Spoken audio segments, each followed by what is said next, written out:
I hear it all the time. You probably hear it all the time. People are freaking out because AI is going to take over. In today's episode, we're going to talk about one thing that AI cannot beat you at. Podcast Growth Nation, today for episode number 175, the one thing that beats AI. AI is great in some capacity, right? It allows us to get more done in less time, and eventually I think it will be great, or it's going to take over the world. Flip a coin? I don't know. I don't have the answers.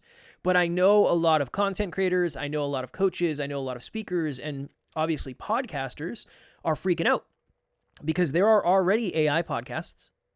I downloaded a book yesterday, and the first thing I heard was this book is read by AI. And I don't really want to listen to that. It's lazy. It sounds lazy to me. You wrote the book.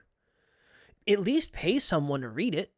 I want to hear a real voice. That goes a long way. It's not monotone.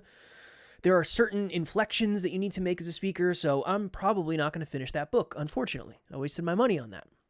But that is potentially the way of the future. But how do you combat that? What can you do to fight back against that? Well, one, leverage it in the way you can, right? There's a lot of helpful AI tools out there to help us speed up editing or whatever it is. Alan had a really good point during the Next Level Podcast Accelerator call we had last week. And he said, community is the future. So in a world where everything is going that way and people are really, really leveraging AI, you have to find a way to build a community. And why is that important? Because if you're talking to real people, the AI thing doesn't really matter.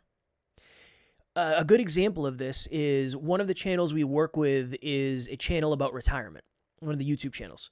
And there are a lot of AI channels about retirement. But it would be really hard for that channel to build a real community because somebody has to run that community. And it's going to be really hard to connect with a person running that community if you've never seen them before. So I think, to Alan's point, community is the future because it's going to get harder and harder and harder to fill a room, hypothetically. And I think people are going to be hungrier and hungrier for human connection. I think AI is great to save you time and to optimize and to organize. I mean, there's a lot of things you can do. Workflows and automations, that's all awesome. I don't think AI is going to create better content than you. And I definitely don't think AI is going to connect with your audience to the degree that you can. Can it do it faster? Sure. Can it spit out more information? Sure. Can it help you with scripts and all that? Sure.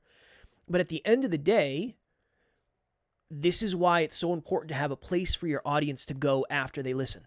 And it's only going to get more and more and more important and more valuable. Right now, we have a bunch of different WhatsApp groups. So we have Next Level Fitness Accountability. We have, monthly masterclasses. There's a book club one. There's a bunch. And one of the reasons we like to have those groups is because most other people aren't willing to put in the effort to continue groups like that. That's part one. And part two, we really get to know the people in our community. And then it starts to carry over.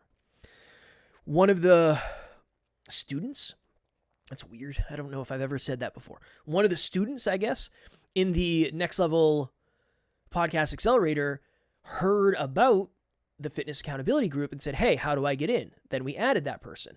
That person is in multiple different lanes within our communities. Now we know this person at a fairly deep level. This is why it's so important. That's why community is so important. And the people, and I'm not saying this is you, I use AI, but the people who think AI is going to do all of the heavy lifting, they're not going to be able to fill communities like that because you still have to show up every day. One of the things about our Next Level Fitness Accountability group is Alan exercises every day and I exercise almost every day. That requires me to go to the gym, do a workout, take a picture, put it in the group, and then help other people stay motivated. AI can't do that. It's not going to do that. So what AI is really strong at in terms of just the system, and obviously it's consistent because it doesn't have any feelings, it lacks in human connection. It lacks in understanding your audience. It lacks in leadership. It lacks in culture. It lacks in connection is probably the best word for it. So double down on that now. Will this be immediate? No, I don't think so. I don't think so. But the fact that I'm already seeing a ton of AI YouTube channels that I'm not interested in watching. I would much rather watch a new creator who doesn't have all the bells and whistles on their videos than an AI video. I'm not interested. I don't want to watch that. It could be the same exact video. I want to watch the person. I don't want to watch AI. I don't want to watch a video that isn't real, that's voiced over by AI. To me, it doesn't have any depth. It doesn't have any humanity. It doesn't have any personality. It doesn't have any connection. So my challenge to you is really get to the point where you understand that the podcast is only one piece of this whole thing. And I can tell you this with certainty. I've worked with a lot of people who, well, I don't want to do the group thing. I'm just going to grow the podcast and then people will pay me. Nope.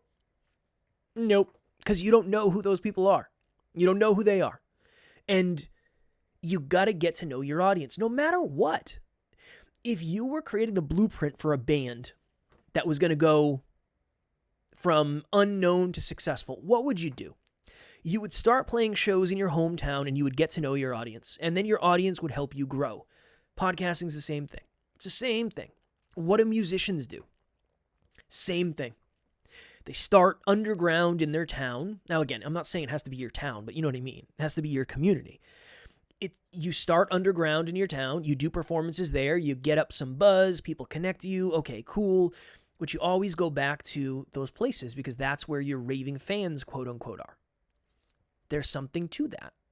There's something to that. You don't just go from the podcast to 1 million listens to $1 million and then people give you money. It doesn't work like that. You have to know who's listening, and then we start practicing connecting, and then we start practicing sales, and then we start practicing influence, and that's a whole different episode.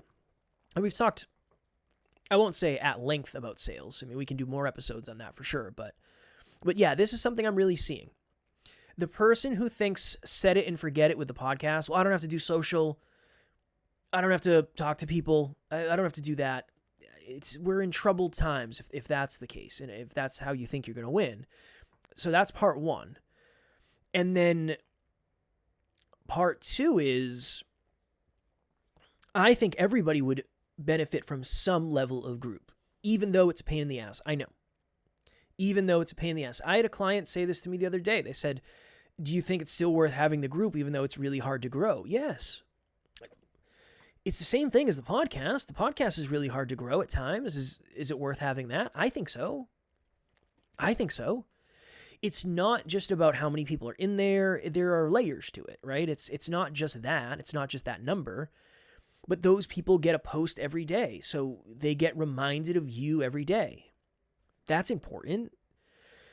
It helps you figure out if your messaging is on. That's important. And then eventually, as it fills up, which it does over time, then you know these people are most likely listening to the podcast because that is the place where you talk about the Facebook group. The thing that has really set us apart from other podcasts, and again, I'm not saying this to flex. I'm not saying this to pump my own tires. That's not it. But there are very few podcasts that have 1 million listens and $1 million earned as closely to those things happening as we did. I'm pretty sure we crossed $1 million and 1 million listens essentially on the same day, which is, I don't know the odds of that. One of the reasons is because we know our audience. So it connects really, really, really well. It connects incredibly well. I mean, if you think of like a Joe Rogan, hypothetically, he has, I don't know how many billions of listens, but he's not doing $1 per listen in the grand scheme of things, right? That's because it's not necessarily treated like a business in that way. Now, I know he's made a boatload of money. I'm not saying that, just as an example. And 99.99999% of you are not going to be Joe Rogan, myself included, nor do I aspire to be. So that's a piece of this too. Next Level University and Kevin is exactly where you need to be if you're a podcaster. When I first started out just a few months ago, I had no clue on the direction I was going. I was getting hustled by another company that was giving me not even close to the value that Kevin and Next Level U was giving me. They literally changed the trajectory of my podcast, have helped me out tremendously. They understand the clients. I promise you, you will not go wrong with dealing with Kevin and Next Level U. I'll see you there. So the too long didn't listen version, even though this is a short one today, we're only at 11 minutes. The too long didn't listen version is in a world that is predominantly talking about, oh, you have to scale. It has to be scalable. It has to be scalable. Oh, I don't want to trade my time for money. That's all bullshit. It is. That is all BS. We have 70 podcasts we work with, and I still do sometimes, not all the time, but I still do audio editing at times. I still do video editing at times. I create thumbnails. I title episodes. I work one-on-one with clients. Is that scalable forever? No. But we worry way too much about that. Well, I don't have time to post in a group every day. Then start by posting once a week. You don't have time to podcast every day either, but you still have a podcast that you do once a week. Fine, start posting once a week.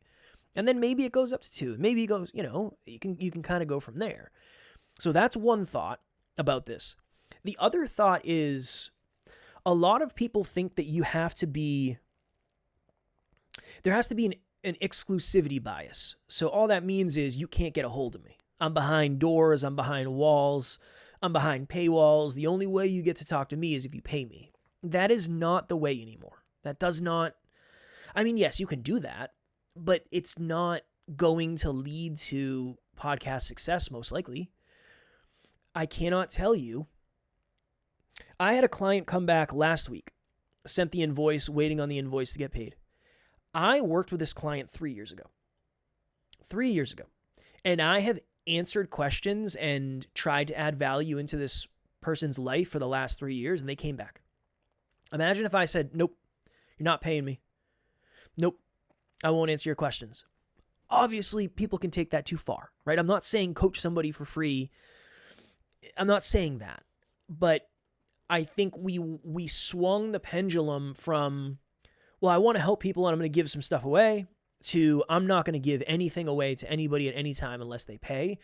I think it feels like a short-term win for a very long-term loss. So much of the momentum we have built is based on how much stuff we've done for free. I will still do speeches for free. Now, not if it requires travel, obviously, because I'm not going to lose money.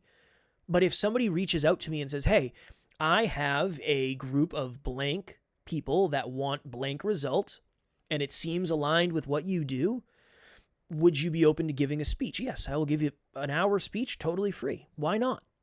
I get to practice my craft. I get to meet people. Who knows? There might be somebody in there who wants to work with me. Cool. Maybe you'll end up turning into something that makes money. Don't know. But that's not the only reason. So that's another thing that I see when it comes to building communities is people talk about, well, how do I monetize it?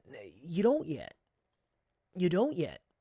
Yes, I know Alex Hormozy has school, and evidently anybody and their mother can start one and then monetize it. That's good marketing. Again, nothing works that way.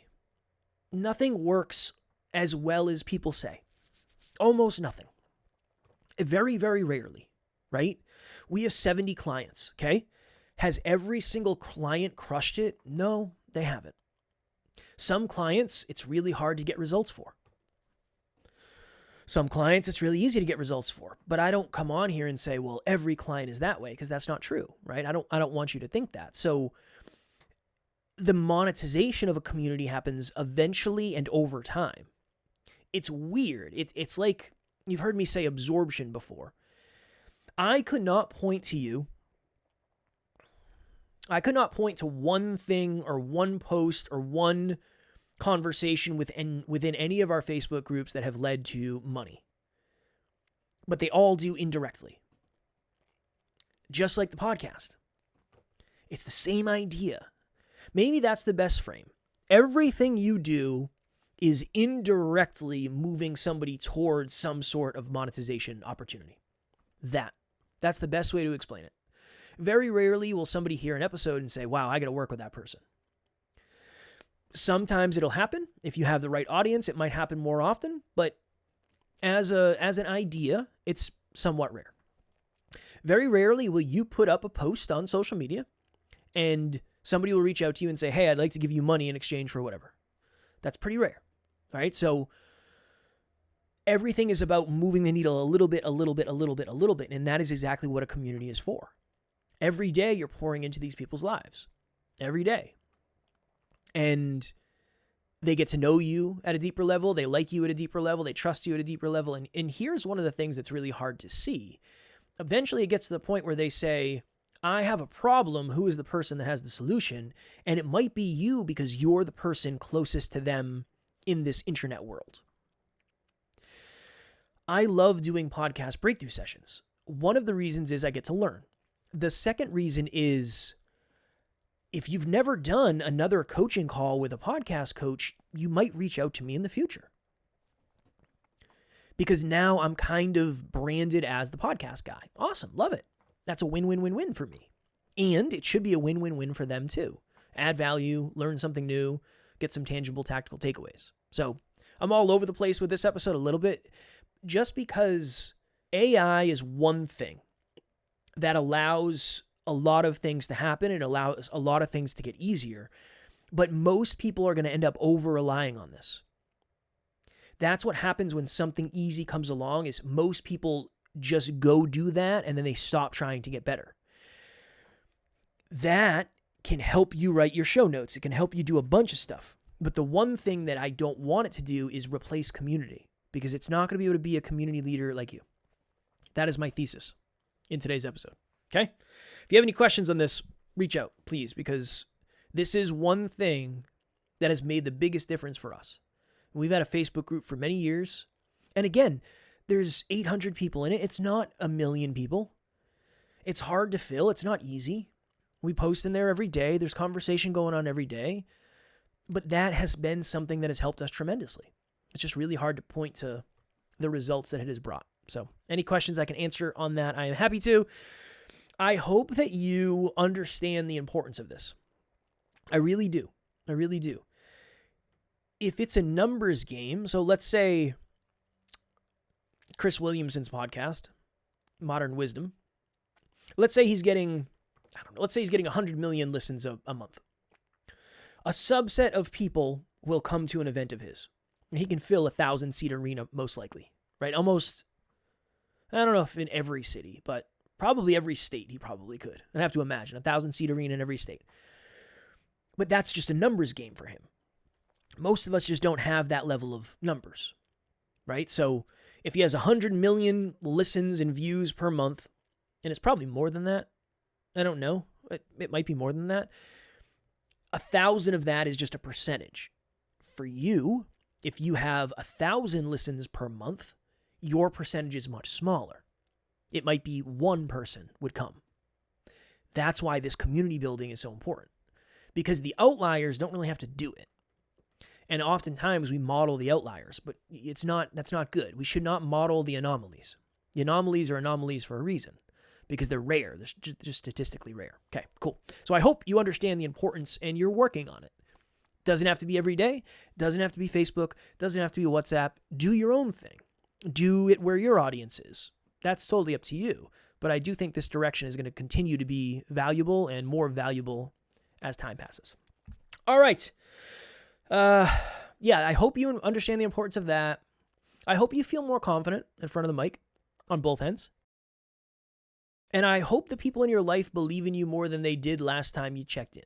Because I know, again, this is a weird thing you're doing, and it's potentially a weird journey. And I hope the people in your life are supportive of that. All right. If you are interested in a podcast breakthrough session where we can talk about this, we can talk about anything, artwork, names, titles, what's trending, what's not, I'm happy to do that. My link will be below. Free, 30 minutes, no sales. I'm not going to sell you anything. I just want to add value. Podcast Growth Nation, our free Facebook group. I'm just posting there every day. We'll have that link below as well. Until next week, keep on crushing it, keep on podcasting, and I will talk to you